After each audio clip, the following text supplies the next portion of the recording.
Bonjour Bertrand Coste, président et fondateur de Bi-Énergie. Bienvenue dans ce podcast. Pouvez-vous nous expliquer ce que fait votre entreprise et quel est votre rôle au sein de votre structure ? Alors, Bi-Énergie, c'est une petite structure d'une vingtaine de salariés. Donc moi, je suis le président fondateur. On a fondé ça en 2014. Et l'ADN de l'entreprise, c'est d'inventer des nouveaux métiers en vue de doubler ou tripler la durée de vie de produits à haute valeur carbonée, je dirais. Des produits qui sont considérés normalement par le commun des mortels comme des consommables, à durée de vie limitée, voire même avec de l'obsolescence programmée. J'ai nommé les batteries et les huiles. En fait, ce sont des produits sur lesquels on peut intervenir, faire la maintenance et doubler, voire tripler la durée de vie. Donc en fait, comme ce sont des produits à très forte valeur carbonée, on arrive à générer donc, une activité qui représente une alternative économique pour l'usager final, puisque la prestation de service est moins chère que le remplacement à neuf. En général, c'est 50% moins cher. Ça s'inscrit dans l'économie circulaire locale, non délocalisable. Donc ça crée des nouveaux emplois, et notamment à l'adresse de pays en voie de développement. Souvent, on se déploie là-bas. Ça crée des nouveaux métiers, c'est très intéressant. Ça réduit massivement les déchets dangereux, puisque ce sont deux produits qui, en fin de vie, deviennent des déchets dangereux, donc les batteries et les huiles. Et en général, dans certains pays en voie de développement, il n'y a pas les structures d'élimination de ces déchets dangereux. Donc, réduire massivement ces quantités, c'est quand même très intéressant. Ça renforce la résilience territoriale de ces pays, puisqu'on n'a pas besoin de racheter le neuf et on s'occupe de maintenir et de réparer ou de régénérer les produits qu'on a déjà sur place. Et ce qui est très important, c'est qu'on s'inscrit dans le réemploi sans changement d'usage, c'est-à-dire qu'en fin de vie de produit, c'est la première brique, la première étape, c'est le réemploi sans changement d'usage, c'est-à-dire essayer de régénérer, réparer, reconditionner pour que cette matière-là reste à sa place. Avec le même usage qu'initial. Donc c'est plus intéressant. Et donc là, Bi-Énergie se positionne là-dessus, sur ces métiers-là. Ce sont des métiers nouveaux que l'on crée. Et bien sûr, pour ça, on est obligé de faire de la R&D et de fabriquer des nouvelles machines, en fait. Ces machines, elles sont basées sur des technologies qui sont éprouvées depuis des années. Nous, on les améliore. Bien sûr, on a 5 ou 6 brevets déjà sur ces technologies. Mais on en fait des machines, soit mobiles, soit fixes, mais pour pouvoir proposer la prestation de service. D'accord. Vous voulez donc bien nous raconter comment vous est venue l'idée de votre solution et à quelle problématique elle répond ? Alors justement, ça a commencé en 2005. C'était pas Bi-Énergie, mais c'était Batterie Plus. Donc en 2005, ça fait déjà presque 20 ans. Et en fait, ce sont des technologies qui viennent du nord de l'Europe. Pourquoi le nord de l'Europe ? Parce que c'est l'endroit où les frais de main-d'œuvre étaient les plus forts et donc où il y avait des besoins en batterie, notamment en batterie application traction dans les chariots élévateurs, qui étaient énormes. Donc du coup, des problèmes de maintenance de batterie qui étaient plus en avance dans ces pays-là que dans les pays du Sud. Ces technologies, elles étaient mises sous le tapis par les vendeurs de batteries et puis parce que c'était pas bon pour le business. Donc nous, on a exhumé tout ça, on l'a amélioré, on l'a processé, on l'a fait valider par le laboratoire central d'industrie électrique, bureau de Veritas. Et puis maintenant, on a des machines made in France. Donc on a déployé plus de 500 machines dans 52 pays. Voilà. Et notre business model maintenant s'articule autour de 2 axes. Le premier axe, c'est justement de déployer des réseaux comme un réseau de franchise industrielle. À ce titre, on a déjà ouvert 14 joint ventures et des centers, des filiales, etc. dans des pays du grand export, puisqu'on a livré à Jakarta, en Thaïlande, au Cambodge, au Maroc, en Corée, etc. Donc ça, c'est notre premier métier. Et le deuxième métier, c'est faire vivre un site industriel, donc un centre de régénération qui est à Avignon, qui a bénéficié du dispositif Relance Industrie, donc qui a été soutenu par l'ADEME, la région et l'État français. Et donc on a un outil industriel de forte capacité, puisqu'on peut régénérer jusqu'à 60 000 batteries de démarrage par an, des milliers de batteries de traction par an, de batteries stationnaires également, des batteries NIMH, pour les véhicules hybrides auto-rechargeables. Et là, on commence à travailler sur les batteries au lithium. On a notamment des contrats avec La Poste, des gens comme Pélinck, etc. Donc j'ai oublié de vous dire qu'on se positionne sur un marché très large. On n'est pas focus sur une seule techno ou une seule application batterie. Comme je disais tout à l'heure, on a à la fois des batteries au plomb qui couvrent le marché des batteries de démarrage, voitures, camions, bus, etc. Mais également les batteries de traction dans la supply chain et également les batteries stationnaires dans les télécoms. Mais on a aussi la technologie nickel-cadmium qui sont plutôt utilisées dans les sites industriels sensibles. On a travaillé avec des gens comme ITER à Cadarache ou des gens comme Dalkia sur les sites industriels sensibles. On a des gros marchés aussi à Cadnoc à Abu Dhabi, également sur des sites industriels sensibles. Et puis le NIMH pour les véhicules hybrides auto-rechargeables, donc tout ce qui est Prius, Lexus, Peugeot, en fait tout ce qui est hybride auto-rechargeable, qui arrive en fin de vie aujourd'hui. Il y a des très très gros besoins. Donc on commence à travailler avec des gens comme Noroto, etc., dans l'univers de la maintenance de ces batteries. Et la dernière techno, c'est le lithium, où il y a 4 chimies différentes. Par le biais d'un concours Innov qu'on a gagné il y a 3 ans, donc avec l'ADEME, on a été lauréat du concours Innov. On a fait pas mal de R&D qui nous a permis de sortir des nouvelles machines pour travailler sur le NIMH, pour faire du diagnostic, du pronostic et du traitement. Mais on a aussi développé des postes de travail sécurisés pour travailler en sécurité sur les petites batteries de l'électromobilité. Parce qu'il faut gérer le risque incendie qui est très très présent lorsqu'on travaille sur les batteries au lithium. Donc en plus il y a une pression, je dirais nationale des compagnies d'assurance, puisqu'il y a énormément de sinistres. Tous les gens qui travaillent sur les batteries au lithium, la question qu'il faut se poser, c'est pas si ça va brûler, mais là, c'est quand ça va brûler. Donc nous on a développé des postes de travail sécurisés avec des capteurs partout. Et ça nous permet aussi de travailler des personnes en situation de handicap, parce qu'on a un dispositif de projection de réalité augmentée. Donc du coup, on a la possibilité de séquencer les procédures par type de batterie. Il y a un contrôle process qui est fait par un système time of flight qui est très très évolué et qui permet justement de projeter à la fois la procédure sur le plan de travail, mais également de contrôler les process de l'opérateur. Alors pour l'huile, on peut se dire, tiens, on passe du coq à l'âne, mais en fait, c'est exactement la même chose et c'est quasiment les mêmes clients. C'est-à-dire que les entreprises du BTP, les gérants de flotte, les logisticiens, etc., ils ont à la fois des batteries, mais aussi des huiles. Et c'est le même esprit, c'est-à-dire, plutôt que de considérer ça comme un consommable, eh ben, ça peut être un bien d'équipement, c'est-à-dire on peut doubler, tripler la durée de vie d'une huile. Donc on régénère à la fois les huiles moteurs, mais également les huiles hydrauliques, donc avec des applications qui sont énormes. Le marché, je pense, va être plus gros que le marché des batteries à terme.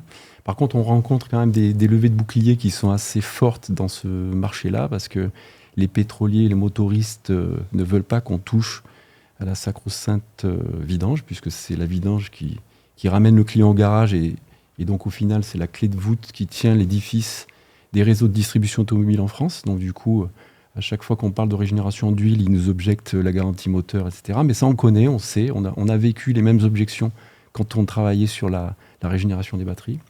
Donc on sait qu'il va y avoir quelques années devant nous où il y aura des agitations. Mais à chaque fois, on fait valider notre process par... là, on travaille avec le SGS, donc Vernolab, qui est un des plus gros laboratoires d'analyse de lubrifiants en France. Et petit à petit, on fait nos armes, on fait nos preuves. On a déjà des pilotes qui ont été validés chez Airbus Industrie à Toulouse. On travaille beaucoup au Sénégal aussi. On a une machine qui est au Sénégal. Et ça commence à marcher également. Et donc pareil, ce sont des machines que l'on va déployer sous un système de franchise industrielle. D'accord. C'est impressionnant comment vous avez du coup réussi à relier l'environnement, l'aspect environnemental qui est le cœur de votre éco-entreprise avec le sociétal, l'impact que ça peut avoir. Dans le RSE, on a le S et le E en fait. Oui. Et on est donc une des rares entreprises du sud de la France à être certifiée pour faire des crédits carbone sur le marché du carbone volontaire. On travaille avec une société qui s'appelle Reverse qui nous certifie nos crédits carbone. On génère à peu près 350 à 500 tonnes de crédits carbone sur le plomb. Et il faut savoir qu'on a un rapport de 1 à 3 en équivalent CO2 sur les batteries au plomb. C'est-à-dire que lorsqu'on génère une batterie d'1 tonne on génère 3 tonnes d'équivalent CO2. Pour le lithium, on a un rapport de 1 à 8, c'est encore plus important parce qu'il y a des matériaux critiques. Et sur le NiMH, on a un rapport de 1 à 21 ou 23 selon la qualification de la batterie après régénération.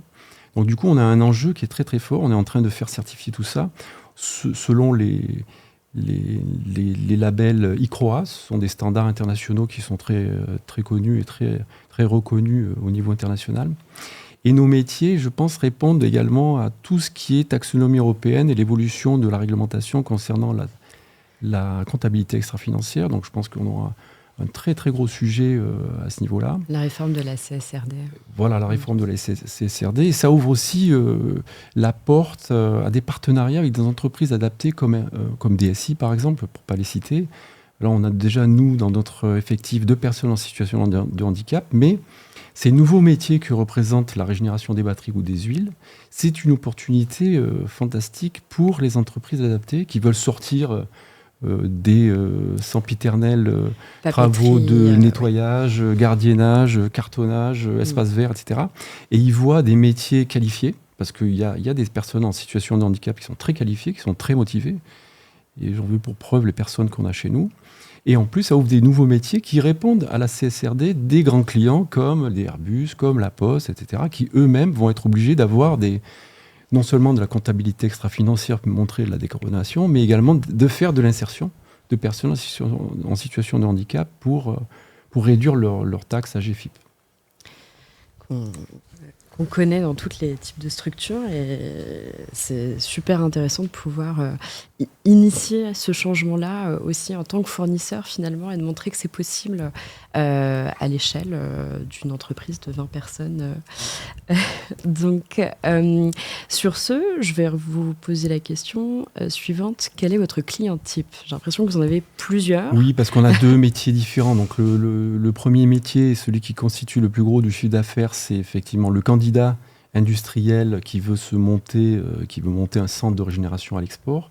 Et là, le profil type, il est assez difficile à identifier, puisque dans notre réseau, on a des profils qui sont complètement différents. Ça peut être soit des anciens industriels, soit des gens qui veulent faire un investissement dans l'environnement, soit des gens qui étaient dans le solaire, dans l'industrie de la batterie déjà, etc.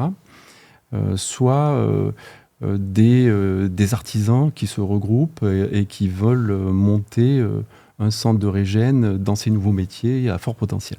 Donc là, c'est très difficile d'identifier les clients. À ce titre-là, on a fait partie d'un programme de mentoring par Tech Industry qui s'appelait Chapter 54. Donc pendant 2 ans et demi, on a été mentoré par le DAF de Dangote Cement au Nigeria, qui nous a aidé à monter un outil de screening et un espèce de radar pour traiter les leads entrants, parce que nous, notre problématique, c'est justement de trouver des gens intéressants parmi les gens intéressés.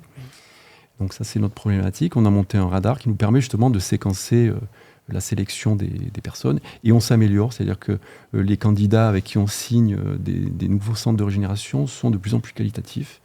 Et c'est justement un gage de succès in fine, quoi. Et la deuxième catégorie de clients, c'est les clients pour la prestation de services, donc notre deuxième métier. Et là, ça peut être très varié. On a des contrats de maintenance avec des gens comme Ikea, où on fait la maintenance sur leur chariot élévateur.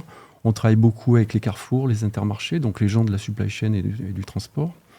On travaille avec la Poste pour les batteries de vélos électriques des facteurs. On travaille avec plein de gens différents et variés. Notre force, justement, on travaille avec Car Studio et Noroto. On commence à des partenariats avec Carter Cash, la grande distribution, etc., pour les batteries démarrage.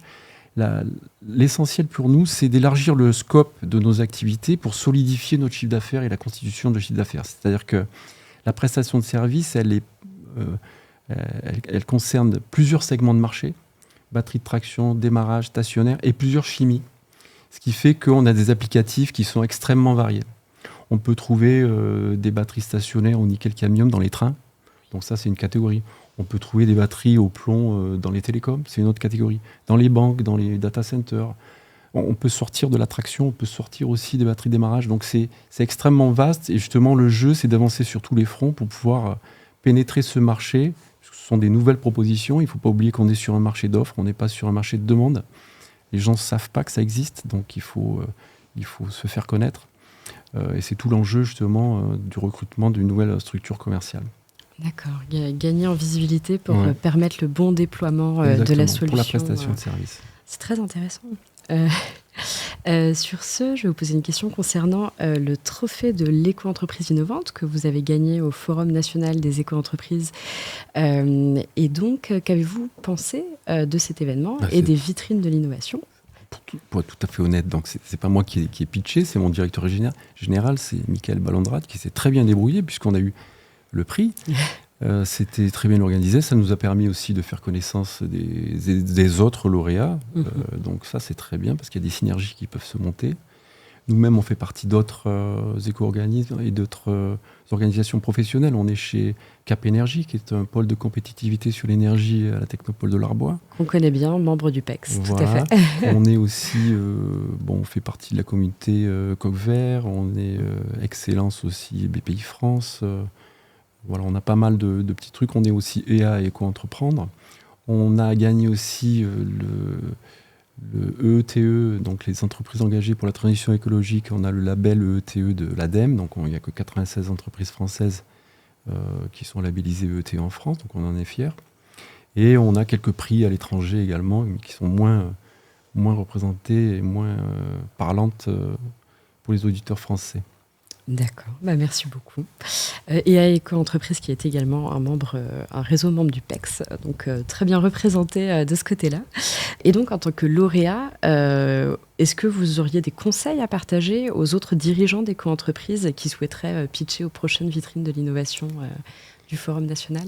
Je pense que le secret pour un pitch, il faut incarner le projet. Voilà. Et quand on incarne le projet, ça veut dire qu'on le vit et puis on maîtrise absolument tous les détails. Et quand on en est à ce niveau-là, en fait, les mots sortent tout seuls. D'accord. Et le pitch se déroule sans support. Quand on a tout dans la tête et qu'on vit, qu'on incarne le projet, on devient fluide. Voilà. Donc bien maîtriser son sujet. Il faut bien maîtriser son sujet et ensuite ça déroule, quoi. D'accord. Ça déroule. Alors c'est vrai que quand on a un petit support visuel, ça permet de structurer le truc, mais en général, quand ça déroule, on n'a pas besoin de support visuel. Merci. Donc on récapitule. Bienergie, c'est donc une création en 2014 après Batterie Plus. Des implantations dans 14 pays, ce qui est énorme. On dénombre à ce jour 8 récompenses depuis 2016, dont celui dont vous parliez tout à l'heure en 2021, où vous avez été donc lauréat de l'ADEME dans l'appel à projet EETE, dans le cadre du plan France Relance. En 2024, vous êtes lauréat au Forum national des éco-entreprises à Bercy. Qu'est-ce que ça vous inspire pour la suite ? On va continuer à se développer. Nous, notre métier, c'est de faire de la R&D d'abord et de trouver les financements pour supporter cette R&D. Alors, on a des gros projets européens ou même dans le cadre du FEDER sur lequel on est pressenti et qui nous permet justement d'avoir des financements sur des projets concrets et d'améliorer notre R&D. Donc, il faut absolument qu'on continue là-dessus. Ce qu'on peut nous souhaiter, c'est aussi d'avoir des bons recrutements. C'est quand même un poste clé, le recrutement, lorsqu'on grossit. Il y a encore quelques années, j'étais tout seul. En 2019, j'étais tout seul. Maintenant, on est une vingtaine. Et on a prévu d'embaucher encore une dizaine de personnes. C'est un poste majeur de faire le bon recrutement, les bonnes personnes. Et puis, on s'aperçoit aussi qu'au fil de la croissance de l'entreprise, les personnes qui étaient bonnes au début, finalement s'avère moins bonne à la fin lorsqu'on devient un peu plus gros. Donc ça, c'est une problématique aussi à intégrer. Donc accompagner la formation des salariés et toujours trouver les talents pour pouvoir continuer à être au top, quoi. Vous m'avez devancé sur ma prochaine question, c'est parfait. Aujourd'hui, vous diriez que l'enjeu à venir pour votre éco-entreprise Bienergie se situe dans quel domaine et pourquoi ? Donc si j'ai bien compris, du recrutement de profils expérimentés ? Oui, ou même des jeunes. Nous, on a une plateforme de e-learning qui s'appelle Regen Academy. Donc, on fait de la formation de nos prestataires et puis également de nos salariés. Donc, ça, c'est très important puisque on représente des nouveaux métiers. Donc, il n'y a pas d'école qui forme à la régénération des batteries ou de l'huile. C'est tout à fait nouveau.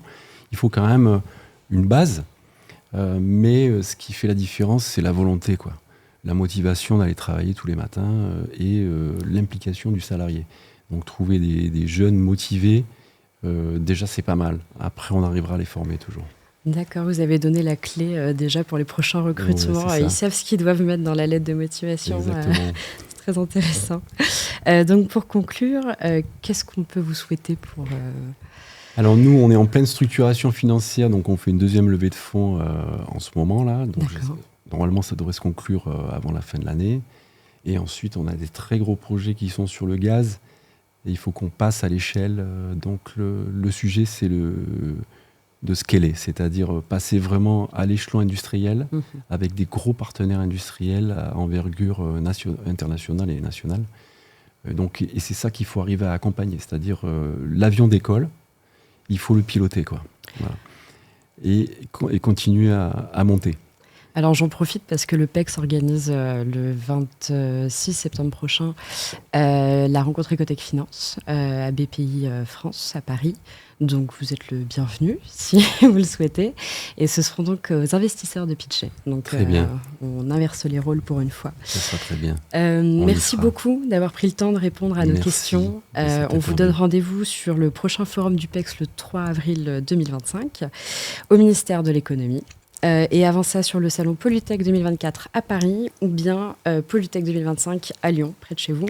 Alors nous, on sera à Paris, on ne fait pas attendre. Ça marche. Voilà. Retrouvez d'ores et déjà Bi-Énergie à Paris en novembre. Et pour ceux qui nous regardent, retrouvez les contacts de l'entreprise sur l'annuaire national des éco-entreprises sur le site du PEX.